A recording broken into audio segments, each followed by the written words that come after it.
Antonio McDonald, welcome. I'm going to do that again. Antonio McDonald, welcome to the Breaking and Entering Advertising Podcast. How are you doing today? So I'm doing great, man. Excited to be here. Thankful. And happy to be part of this amazing inaugural. Let's do that again. I'm sorry. All right. Where was I going with that? Yeah. That's all good. Uh, Antonio McDonald, welcome to the Breaking and Entering Advertising Podcast. How are you doing today, sir? I'm doing really well. Thank you so much, Gino, for having me, man. Excited to be on the Breaking and Entering podcast, man. Of course, of course. You're the founder and CEO, executive producer, live action director at KUAMP. Is that Yes, correct? sir. That's what your LinkedIn says, at least. Is that correct? That's correct. That is correct. That is correct. For 24 years, too. I'm not sure if, yeah, man, it's been a minute. It's been a minute. We'll get into it. Independent. I guess, how would you describe what KUAMP is? Is it an ad agency? Is it a production shop? Like, what's the wrapper that you put around it? I love that. I love that question, man. So basically, how we view ourselves is kind of a creative production agency or studio. Mm-hmm. What that means is we come in very early. You know, we like to come in, work on strategy, production itself, post-production, even finishing, and some amplification as well around that. So we really like to kind of see ourselves, or we do see ourselves, and some big brands see us as end-to-end kind of solution problem solvers. So let's say Breaking and Entering is a potential client. What could you do for Breaking and Entering? Wow, great question. I think what we could do is we could first come in, learn, and understand what it is you all are trying to do, where you're trying to live, where you're trying to be, what's working, what's not working, assess, and then kind of move in quickly to figure out how we can connect you to culture, because that's what we do really well. Mm-hmm. We are able to kind of, just kind of take in, we're empaths, if you will, Mm-hmm. right? And very human centric. Myself, I'm an Aquarius and a Capricorn personally, basically. So I like to lead with that business and humanity. Mm-hmm. But I think more so what we come in and do is just kind of learn and understand, man. And we just try to kind of, we're curious and we try to want to figure out how we can best help you. And once we establish what your main problem is, then we can go off, we can come up with a strategy, we can quickly move into execution and production and post-production, as I said. And I think what's great about that is there's no handoffs, right? So you're working with a senior-led team that it's you and I talking, right? And the rest of my team as well. And we're just kind of figuring it out. We're rolling our sleeves up and we're kind of getting to the business, man. And that's really what it is. There's no outside forces that are playing in this thing. There are no agendas. There are no, things holding us back from doing amazing work. Now, in theory, you can go right to the brand and strategy, execution, finishing. What I used to, my old kind of perception of a traditional production agency is that they are kind of chasing agencies and bidding agencies who are working on for a brand. So it's kind of like the bottom of the food chain. Is that Yeah. is that still a thing, or is that kind of like, are we trying to skip that now and go right to the brands for most of these production shops? Absolutely. No, I mean, we work and play nicely in a sandbox with everyone, we like to say, and it's true. We work with agencies, in-house creatives at brands, um, and everything in between. But yeah, I mean, that's exactly it. We love to go direct to the brand because at that point, we can come in early. We can not only work on a brief, but we can actually help them shape a brief and figure out what content is actually worth making, which I think that's where the key is, right? We see, there's some good content out there, but a lot of it, I think, is content for content's sake. But we want to make stuff that people actually want to watch. Yeah. And I think how we do that is like a lot of times, like sometimes these brands don't even understand what it is that they should be making and how they fit into the market. So we like to come in early, help them assess that before we even get to the brief, help them kind of, workshop that and then kind of move into that brief and production and everything from there. So yeah, absolutely at the top. We love kind of working directly with brands. Can I open up to you one-on-one and all of our millions of listeners? Please do.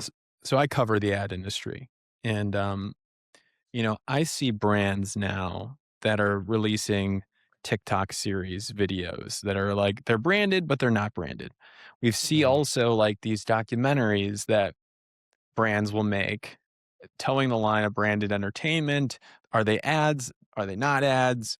They kind of fall in this interesting area, and we're seeing more and more of Hollywood and advertising and, like, Madison Yeah. Avenue, if you will, kind of blending together.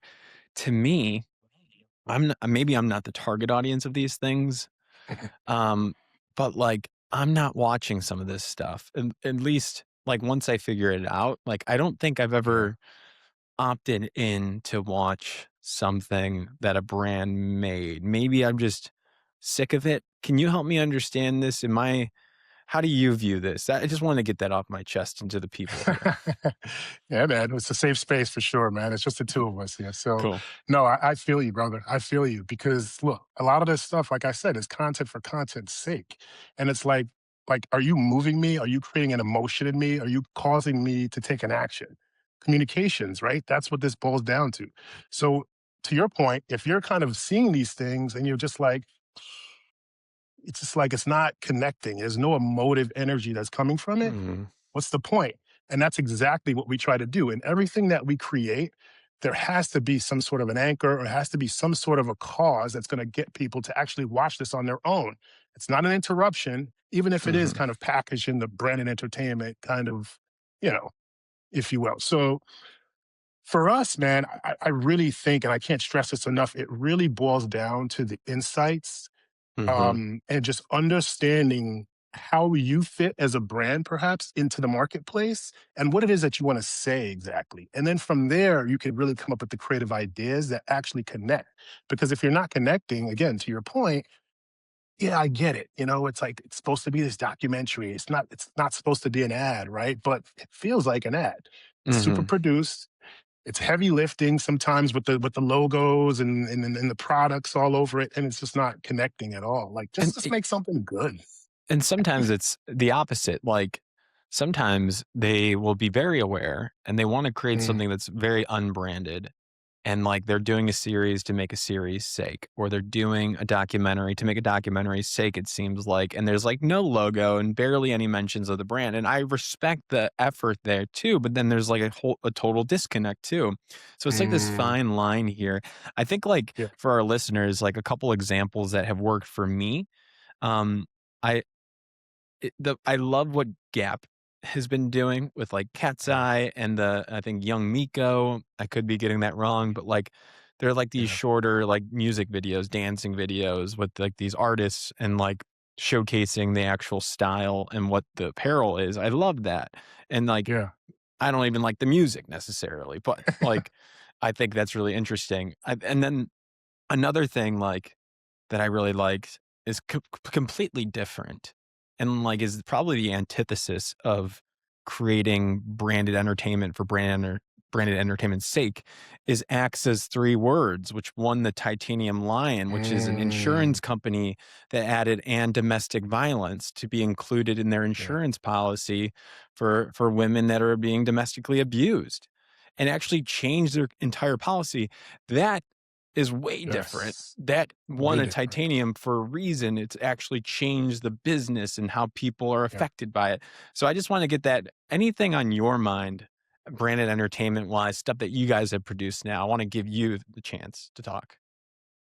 Yeah, no, no, it's great, man, and that's exactly what we're talking about. The things that, again, come from an insight that may or may not be super obvious to most, right? I think that's sometimes where you find the best stuff, right? And you can Mhm. mine those ideas, shape them as we do, right, with craft. Um, but yeah, I mean, I got to tell you, we're it's just the two of us here, right? Like nothing Mhm. comes to mind. I mean, I love the Gap stuff too. That titanium work was amazing, but it's like I don't think what I'm talking about has been made yet, and I know that may Mhm. sound a bit kind of grandiose, man, and I don't intend it to be, but I just really feel like we're not there yet, like I feel Mhm. like we haven't really made those pieces that really connect with people on a deeper level that do feel like entertainment first. I came from MTV, so my Oh, lens is damn. completely different. Yeah, man, like golden age MTV. Like I started interning in 2000, dated Wow. myself a bit. So 26 years ago, like when That's TRL fine. was the highest, Michael Jackson's out now and he's Yeah. out in front of Virgin Megastore dancing on top of like taxi cabs. You know what I mean? It's like, and I'm That's sick. looking through the window, like, that's crazy, dude. Like MJ in his pajamas out there, like on top of taxi cabs. So the What crazy screaming kids outside 1515. So that's the type of stuff, man, that I come from, where it's like you need to move the needle on in order to move the needle, you need to really move people. help me understand that because like what did I mean, I'm a little young, not in tune. I wasn't there for the golden era probably, or not I didn't have a frontal lobe, that's for sure. I'm still developing it, but all the caffeine I drink maybe like preventing my full frontal lobe from developing. But at MTV, help me understand like first off, what did you do there? And what did you learn? What did you learn about a media No. company that can influence culture? We say it all the time, like advertising can actually influence culture. I don't know if we've fully done that, but like did you learn at MTV? What did you see exactly? Yeah, man, I love that. Yeah, so like I started out as an editor. Like I just wanted to edit. I wanted to be a junior editor, and I got in there, and I was it was a great way to get in. And it just opened me up to this whole world of, at the time, the third largest brand globally. Uh-huh. Um, That's and what I crazy. learned, yeah, right. Just and now it's like I kind of say it's like the TikTok basically of yesteryear, MTV. So what I learned there, I love that question, is the fact that, you know, your audience is basically part of your ecosystem. And the way that you speak to that ecosystem and that audience is really all about how you present yourself within the content. So what I mean by that is basically like, for example, I started out, well, a couple years into my MTV career, started out as an editor, as I said. I kind of grabbed a camera and I went out to Harlem and I was filming kids doing like the Uptown Shake, which again is kind of goes back a bit. There was a new Uptown Shake that came out years after, but this is the old Uptown Shake. So grabbed that camera, filmed kids, and I was still an editor. Came back, started cutting the footage, shot it, directed it, produced it, came up with the concept. Came back and just started working on it. My boss happened to be walking by. This is after hours at night, and was like, "What is this?" And I'm like, "Oh no, I'm in trouble. Like I'm about to get fired." And he's like, "Oh my goodness, this is amazing. Like this is so dope. This needs to be on air." Um, 3 weeks later, it was on air. And I became a producer, writer, and I became a director, started getting on the schedule and doing other things like later on. But to answer your question, what I loved about MTV was you could grab a camera, go out, film something, come back, work on it yourself, create this piece of work that someone else could deem credible and worthy, and then put it on air. So what Mm, really helped me and shaped me at MTV was the fact that you came in as a writer, a producer, a director, an editor, you shot. So you kind of really understood the full scale of everything, mhm, right? And that's why, we can't kind of morphed into this. Like we started out as more of a traditional production company, but ultimately we always wanted to do everything because that's what we learned at MTV. It was foundational to who I was and who a lot of the people that worked with me from camp were as well. mhm, So being able to then leave MTV and going out to, let's say, a production company or an agency and saying, "Hey, I'm a director, but I also can shoot or I can even edit. I want to work on the post." They're like, "No, you're not going to do any of that here." It was just like, okay. Fast forward a couple of years later, and then it became more in vogue to actually go to like the one-stop shop. So mm, MTV was like super influential in my career, not only because of like the branding and the marketing aspect of everything, but it was also the relationships that came in there, working with talent, creators, celebrity, being able to kind of wear many hats and just kind of understanding the full plethora of the business, right? All mhm, in one snapshot. And then later on, I kind of helped usher in branded content. So I was working directly with the brands, and all the mhm, brands wanted was to be relevant on MTV because, again, MTV is like a TikTok of that time, and they're the hottest thing out. So Sprite, how can we be relevant on MTV? mm, MTV comes to me and they say, "Hey, Antonio, make us some spots." They work out a deal with the ad sales folks and they get millions of dollars and they give me my salary. I write the spots, I direct the mhm. spots, I work with a line producer, and we actually execute them. Right. Wow. So what I was realizing was, okay, this is great. And it's like, I'm doing all of these things, but I'm not really being it's not really in a way where I'm actually a creative agency or a boutique in a sense where I could actually go out and sell these services because I'm actually here at this entity and I need to go out and do this on my own, Right, right? So you're that's when it in-house. dawned on me to start camp. I'm in house. Um, but I think what was so just to be able to see that early stages of branded content and see how it kind of grew and morphed into where we are today, to your point Mhm. about the titanium work, like I think it's come like it's leaps and bounds since I started out with branded entertainment. So I Mhm. feel like what we need to do at camp, which we're working now to do, is to really take it to that next level. So we kind of started out, let's say '05, I think this was that we did this Sprite piece. Here we are in 2026, and we're still talking about branded content, to your point, in a way that's like, it's still kind of feeling a bit forced and it's interrupting my normally scheduled programming. Or I'm That's just it's not not good. interested. Maybe Or this you're is a me just not problem interested. too. Yeah, No, maybe I it's a me mean, problem, but, like, maybe I'm just burnt out, that's a whole other conversation, but this is so fascinating to me because I mean, first off, this is very similar to what breaking entering has to do. Like when we do like close deals, like we go internally and have to create content, like create custom content for the client on our platform. The benefit of MTV and a much, much, much, much, much smaller scale breaking entering is you have these built-in audiences. Right. MTV was on a global third largest brand. It had its house brand, it knew the kind of cultural zeitgeist at the time, and it yeah, had loyal followers, right? So that kind of like you're playing in that sandbox in a way when brands are trying to opt in and attach to that relevance. But now you're doing it externally, and you have your own shop now, and you're trying to create some sort of content or some sort of solution for the brands that come to you. But what's hard right, now, what's different is that you don't have that sandbox of MTV. All right, so you kind of have to do it for these brands out in the world on its own, as because everybody's kind of like a media company now. Talk to me right. about that kind of transition 20 plus years later. I love that, man. So, yeah, so we started out as a traditional production company, kind of Hmm. morphed into more of a creative agency that kind of people come to for production. Our Hmm. next pillar and our next phase that we're trying to build out is the media side of things. To your point, and I think you guys you have a lot more hold and grip on the industry than I think that you're being modest right now, but Thank you. you guys are killing it. Thank you. So I feel like you're in the perfect place. You're building your ecosystem, you're creating your audience. It's only a matter of time before people start to come to you and you are that next MTV or that next TikTok, right? But it all starts one brick at a time. Hmm. So for me, I think what we're trying to do here at Camp is to try to build that community, build that ecosystem where people can come to us and, they already know us for the content. They know we can create, premium content and stuff like that and bespoke work for them. But to your point, how do you distribute it now, right? Hmm. Excuse me. Things are so fragmented.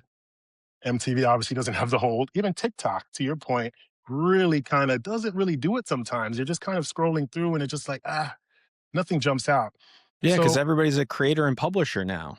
It's like exactly. everybody can be its own media company. I mean, hell, Jack and I, 2 people, are a media company now. But, like, Yeah. yeah, so what's your take on the media fragmentation? How do you even go about that? Yeah. I mean, it's no it's not easy. I'll start by saying that. But it's doable. But I think it starts by what you're doing right now is servicing a particular persona, if you will, right? Mhm, Like knowing who your people are, talking to them constantly. That's what MTV did. Like they came out as this rebellious brand, like no one was watching it. And then they came out mhm. with this campaign of I want my MTV, and then became this thing of like, Chills. wait a minute, like I should want my MTV, like why don't I want my MTV, even if you didn't want it, right? So now you're jumping on the bandwagon, you're calling your cable provider, like you're doing all this, you're making all this noise, you need your MTV. So Who did that I, campaign? Do you know what oh agency did that? man, yeah, it was, oh man, I don't think it was even an agency. I feel like it was the In-house? CEO at the time had worked with a Oh, branding it marketing says here firm. I'm George not sure. Lois? George Lois. Let me check that out. George Lois is Yeah, like the old ad exec, like still Mad Men style. That was just on the quick Google search. I guess, like, it could be him, but regardless, it doesn't really matter. But yes, they yeah, created yeah. that Could be, could campaign be. and got people. You were saying like it didn't have the cultural friction point. They didn't catch right away, but they did a Didn't nice catch. campaign as well and stayed true to the content themselves, and it blew up. And it blew up. And I think what it was it was this rebellious. this Mhm. rebellious attitude at a great time when things were kind of, with CNN out there, and there was no alternative to more traditional media and media marketing and media outlets, excuse me, is the word I'm looking for, phrase Mhm. I'm looking for. And I think that MTV was just such a stark contrast to that stuff. They Yeah. just had to build awareness. So once the awareness came and the word started to spread, then the floodgates were open. So I would offer, like, I think it's really about really just just really doubling down on who you are, Yeah. really serving who your market is and really going after them in a really deep way. I mean, you know all these things already, but I feel like that's really what it boils down to, because at the end of the day, once people realize that you're making stuff for them and it's not forced and it's not something that I should want to look at just to look at it, right? I'm looking at this because if I don't, I'm out of the loop. Like I'm missing out, Mm. like it's that FOMO, I think, is really what it creates. It's like the VMAs, you had to watch it, right? Mhm. Every year it kind of let you down a little bit, I can kind of move. But you had to I'm past watch. that now. But you had to watch. You never know. You might miss something. Madonna and Yeah. Britney, you know what I mean? Like whatever. So it was just it was just that energy that it created, and I think when you Mhm. create that energy and you create that momentum, people just they want to galvanize with you. They want to be part of that energy because they want some too. They want the magic, man.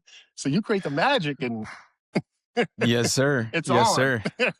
Yes, sir. you know? So where do we take this conversation from here? Kemp obviously has been around for some time. You guys are independent. What what does the power of independence mean to you? This is something that we talk about Mm, constantly on this show. yeah, So I want to get your viewpoint. And for the folks back at home listening, Antonio and I met at an independent agency conference, which was actually really dope. The Unfettered was great. Shout out to Paul shout Venables who out, put that on, and I'm really glad that we met. shout But out. talk Yes. to me about the power of independence for you specifically. Yeah, for myself in camp, man, I think what it is, it just offers our take and our voice basically in a world that probably wouldn't even be checking for it. 10, Mm, 20 years ago, and that's it, simply put. And what that means is we're able to kind of come in and shape culture and have a voice and a seat at the table in a way that we weren't before. So for Camp, the name itself is like, wait, how do you pronounce the name? Like, what is it? And it's keep up and make progress. It's like small incremental steps that propel you to greater heights. Constant innovation, I constant freaking love that. iteration. Thank you, man. I appreciate that. It's like getting better every day. So Hmm. that's it, man. That's what we want to do, and that's what we wanna do for partners. I like to call them clients, right? Because it's a partnership, man. We're rolling Hmm. our sleeves up. We're both kind of in the mud together, if you will, and we're really trying to figure this thing out. Move units, you know, create sales. That's it. Like, all the other stuff is really it's great and all, but it's like it doesn't really do much. So independence to me is power, man. Independence is it's the opportunity to create the unknown and to kind of go where no one else has gone, and you can take chances, you can take risks. Um, you can kind of move in a way that people respect in a way that they're like, man, like I wish I could kind of do that, You know what I mean? Like I just For sure. find You have the independence freedom. allows a little bit more freedom. Yeah, exactly. But let's keep the safe space theme of this episode going. I guess like open up. Tell what sucks about being an independent. Is it like the money, the backing, the data? Like because these holding Yeah, companies have all that stuff, or at least they say that. Like what are some of the cons to keep this a nuanced conversation? Like what are the yeah. struggles that can come?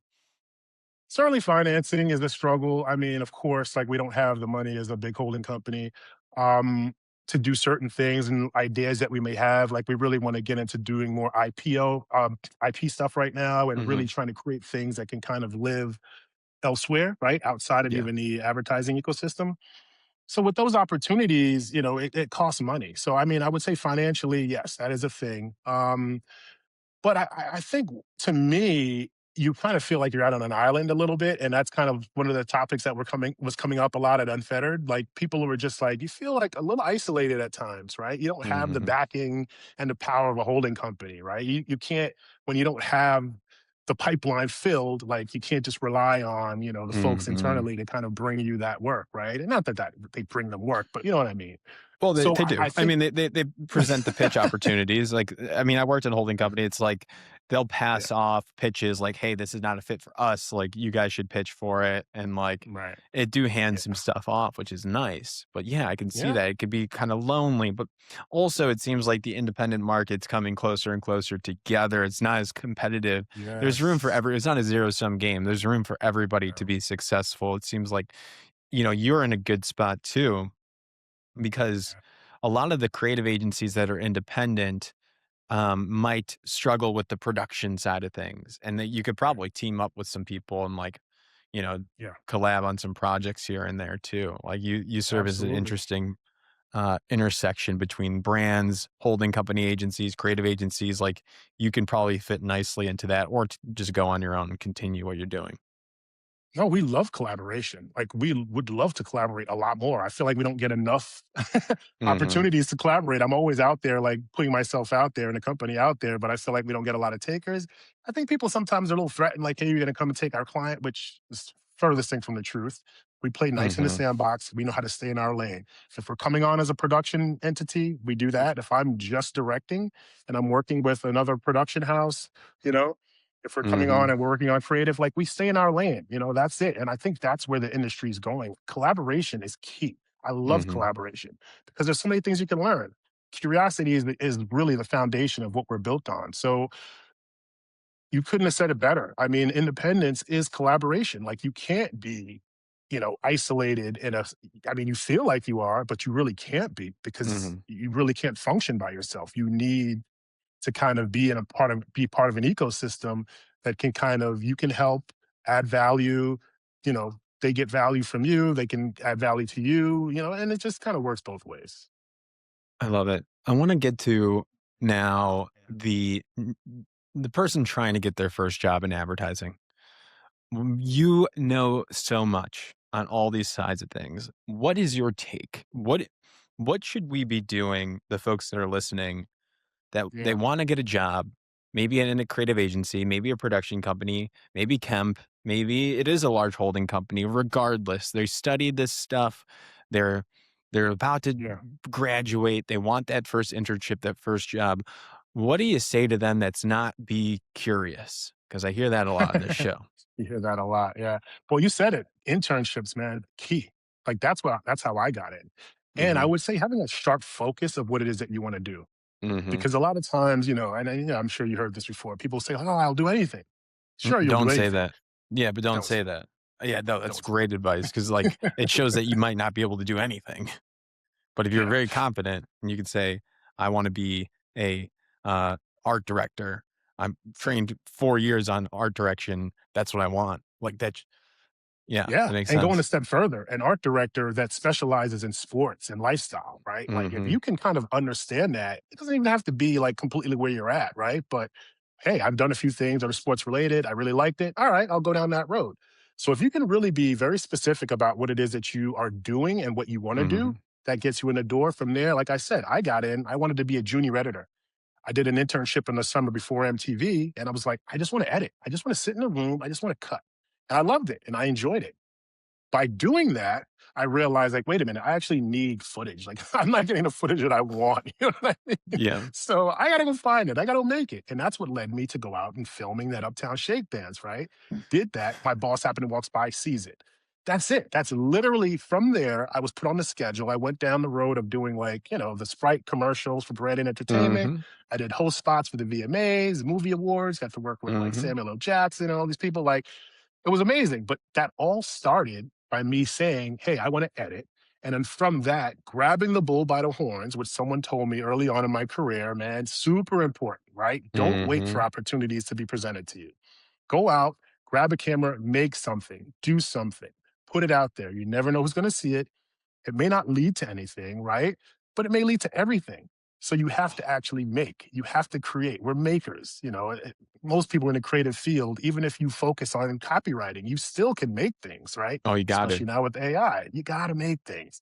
So, and I know it's not the answer a lot of people want to hear, but I'm a living testament to tell you that's how I got in. That's what works. That's what gets people's attention. And they actually know, like, okay, well, maybe you're not great at this, but I can really see a lot of potential at this. And I feel like here's an opportunity, you know, and boom. Mhm.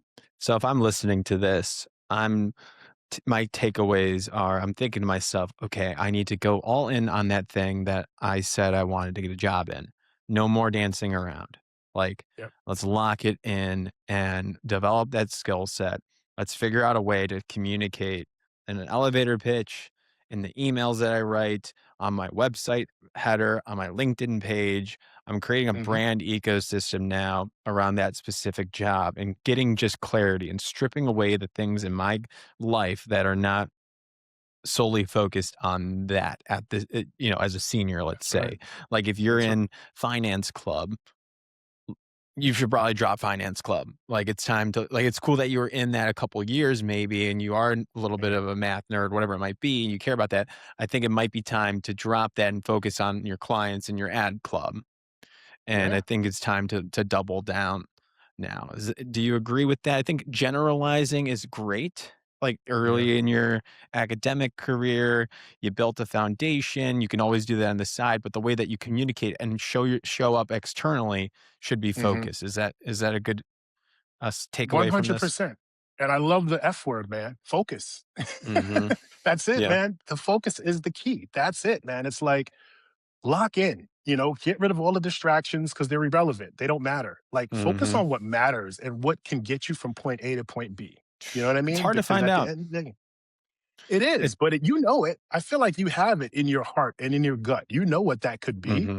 But I think a lot of times we get distracted by other things like, oh, but maybe I should be a copywriter, but I really love to draw. You know what I mean? It's like, what's in draw? Like be an art Hmm. director. And again, you don't have, it's not the end all be all. You could No. always become a copywriter from that, right? But Yeah. you're in You the just got to door. get in. You got to get in. You You got got to to get get in. in. And once you get in, be assertive.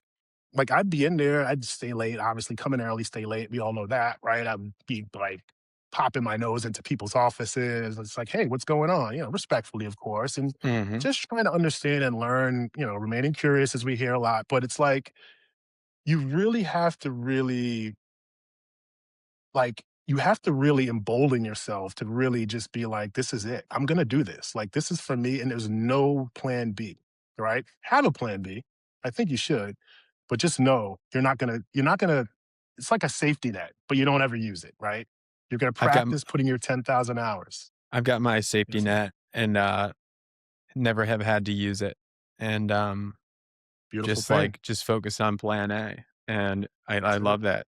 Antonio, I think that's it. I think we covered a lot here. If people want to connect with you, how can they do that? LinkedIn is great. Love LinkedIn. I encourage anyone young trying to get into the industry also. LinkedIn it up, man. Get in Mhm. there, start building relationships. Relationships are key, but LinkedIn's a great place to do that, especially if you're young. Try to talk to folks and try to get a bit of, informational meetings and stuff like that and build from there. So yeah, LinkedIn, Antonio Tronic, electronic, futuristic, forward thinking. It's kind of is like Mm. where that came from. Stuck with me since college. Camp Inc. on Instagram, Antonio Tronic on Instagram are also great. And yeah, email antonio.tronic@kemp.com. Love it. Antonio, you crush it. A great interview.